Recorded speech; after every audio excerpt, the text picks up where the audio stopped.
Bangla cinema একটা সময় ছিল শিল্প, সংস্কৃতি আর গৌরবের প্রতীক। আর আজ সেটা টিকে থাকার লড়াই করছে ওটিটি আর বলিউডের ঢেউয়ের মধ্যে। কিন্তু জানেন কি, এই টলিউডই একসময় পুরো ভারতের সিনেমা জগৎকে পথ দেখাতো। চলুন ফিরে যাই সেই সময়ের পেছনে, যেখানে রিল ছিল সাদা কালো কিন্তু স্বপ্ন ছিল রঙিন।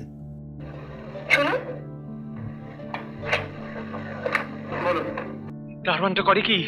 যাকে তাকে বাড়িতে ঢুকতে দেয়। সঙ্গীত বিজ্ঞান প্রবেশিকা।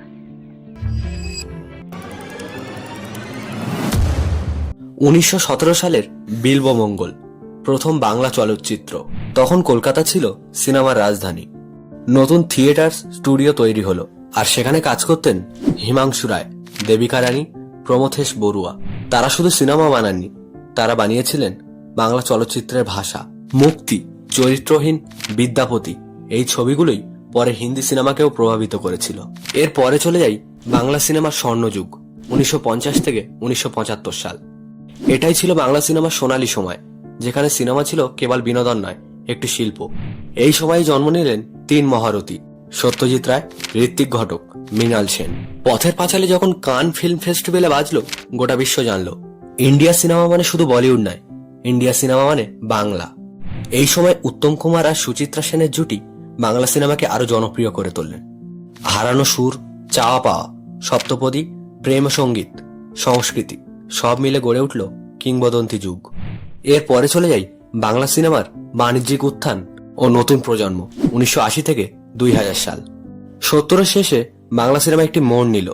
রাজনীতি, অর্থনৈতিক সমস্যা আর দর্শকের রুচি পাল্টে গেল। এই সময় সিনেমা হয়ে উঠল আরো মশলাদার, আরো বিনোদনমূলক। উত্তম কুমারের পর জনপ্রিয় মুখ হলেন প্রসেনজিৎ চট্টোপাধ্যায়, যিনি 80-90 দশকে বাংলা সিনেমার একমাত্র মেগাস্টার হয়ে উঠেছিলেন। এই সময় তৈরি হয় পারিবারিক, অ্যাকশন আর মেলোড্রামাটিক সিনেমা। অমর প্রেম, সাহেব, চিরদিনই তুমি যে আমার, এইসব সিনেমা বাংলার আবেগ হয়ে গেছে। এরপর চলে যাই নতুন টলিউড যুগে। 2000 সালের পর থেকে বাংলা সিনেমা আবার বাণিজ্যিক শক্তি ফিরে পেতে শুরু করে, আর এর কৃতিত্ব নিঃসন্দেহে দুই মেগাস্টারকে যায়, দেব ও জিৎ। জিৎ তার প্রথম ছবি সাথী দিয়েই ঝড় তোলে পুরো বাংলা সিনেমায়। তারপর একের পর এক হিট, নাটের গুরু, বস। জিৎ হয়ে ওঠেন পরিবারের প্রিয় হিরো। অন্যদিকে দেব আসেন সম্পূর্ণ নতুন এনার্জি নিয়ে। চ্যালেঞ্জ, পাগলু, খোকাবাবু এই সিনেমাগুলো তরুণ প্রজন্মকে আবার ফিরিয়ে আনে সিনেমা দেখতে। দেব পরে রাজনীতিতে যোগ দিলেও এখনো নিজের মতো করে সিনেমা করে যাচ্ছেন, প্রজাপতি, বাঘা যতীন। আর এর প্রমাণ যে বাংলা সিনেমা এখনো বেঁচে আছে আবেগে। কিন্তু এখন সময়টা সহজ নয়। OTT platform, YouTube, shorts, Bollywood আর দক্ষিণী সিনেমার দাপটে বাংলা সিনেমা টিকে থাকার লড়াই করছে। অনেক সিনেমা মুক্তি পায়, কিন্তু দর্শক হলেই আসে না। সিনেমা হল বন্ধ হচ্ছে, প্রযোজকরা ক্ষতির মুখে।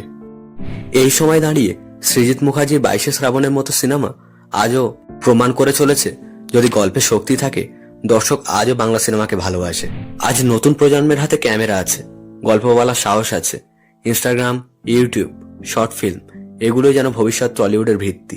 যদি আমরা আমাদের গল্পে, আমাদের মাটির গন্ধে ফিরতে পারি, তাহলে বাংলা সিনেমা আবার ফিরবে তার পুরনো গৌরবে। 100 বছরের বেশি সময় ধরে এই যাত্রা আমাদের শেখায়, সিনেমা শুধু রিল নয়, একটা ইতিহাস, একটা সংস্কৃতি আর মানুষের অনুভূতি। সত্যজিৎ রায়ের ক্যামেরা থেকে শুরু করে দেবজিতের জনপ্রিয়তা সবই প্রমাণ করে বাংলা সিনেমা কখনো হারায় না, শুধু সময়ের সঙ্গে বদলায়। ভিডিওটি ভালো লেগে থাকলে বং প্রেজেন্টেশন চ্যানেলটি সাবস্ক্রাইব করবেন, কারণ এখানেই আপনি জানতে পারবেন বাংলার ইতিহাস, সংস্কৃতি আর গল্পের আসল রূপ।